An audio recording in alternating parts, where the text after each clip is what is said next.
kabengbeng, andito tayo ngayon sa firing range, okay? Para mag-unbox pa ulit tayo ng isa na namang classic at masasabi natin collectible na firearm na talagang marami pa rin nagko-collecta nito at marami pa rin meron nito.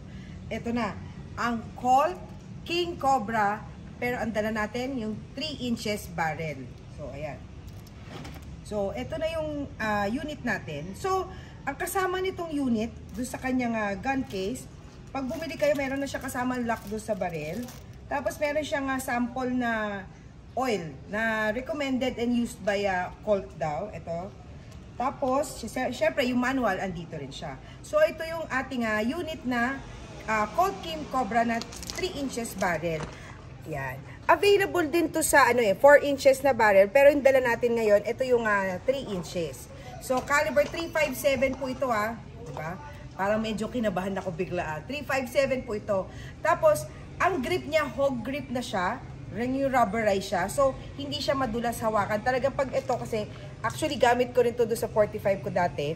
Ayan, pag hinawakan mo siya, kumakapit sa kamay natin kumakapit talaga siya. Tapos, 6 shots siya. So, 6 na bala ang laman nito, double action revolver. At ito nga yung sinasabi ko sa inyo kanina, ito yung hottest collectible firearm sa ngayon. Na noon nilabas na rin to ng Colt noong 2017, pero nawala saglit at ngayon parang alam mo yung parang na-reborn ulit siya ng 2019 at ito na siya ulit. So tara, alam niyo sa totoo lang, second time ko pala puputok ng revolver. Yung first time ko is a 38 caliber naman siya. So, ito, 357. So, alam niyo yon, halong excitement na may halong kinakabahan ako dahil medyo malakas ata ito. So, yun. Pero, syempre, para sa inyo, testingin pa rin natin to. So, tara, samahan nyo ko at testingin natin tong Colt King Cobra.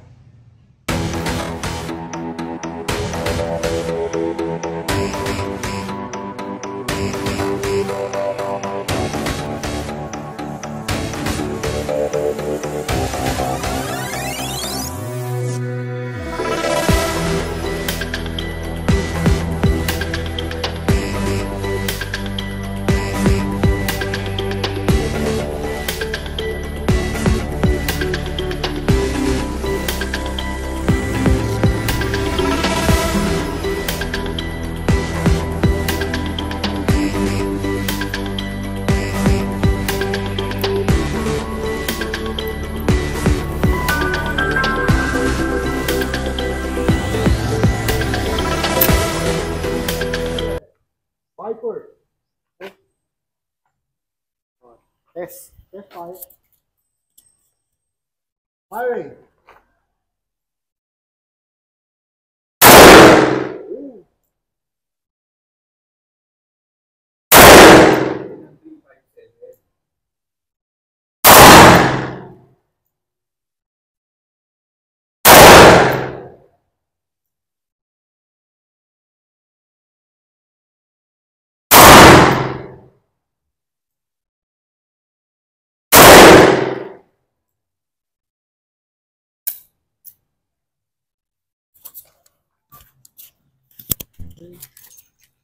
Siya nga po pala si Alfred. Isa po siyang range officer. Hello. Yan. Ano masasabi mo sa 357 natin?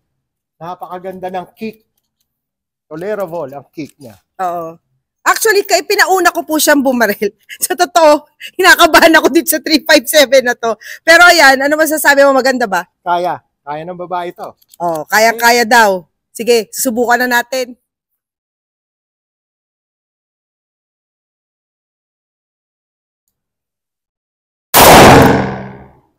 Okay.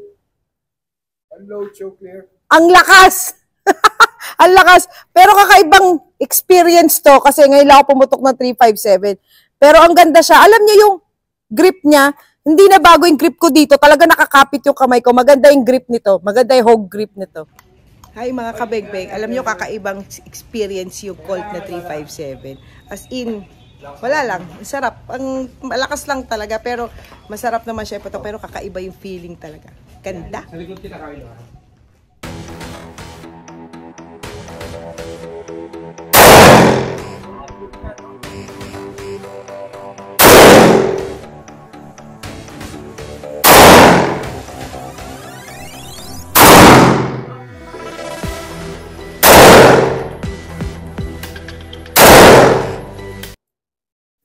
So, yun nga mga kabengbeng, tayo ay nag-test fire ngayon ng King Cobra na 357 po, 357 na 3 inches.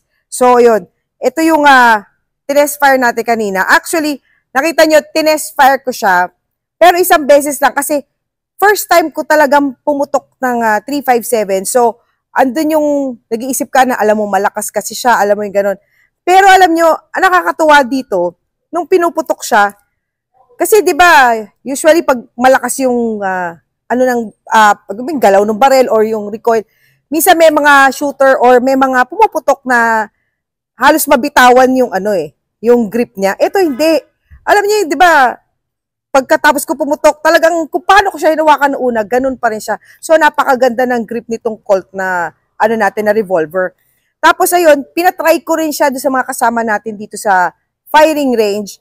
At ayun nga, ang sarap nga daw iputok kahit malakas siya. Aminin natin, 357 talagang malakas siya.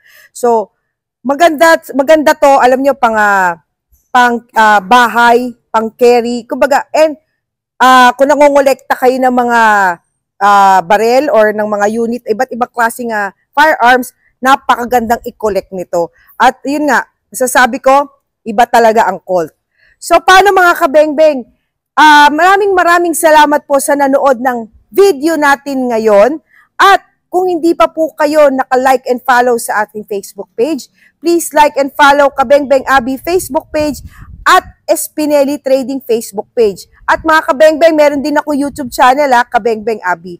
So paano mga kabengbeng? Kita-kits ulit tayo at abangan ulit ang mga i-unbox pa nating units galing kay Espineli. Bye-bye!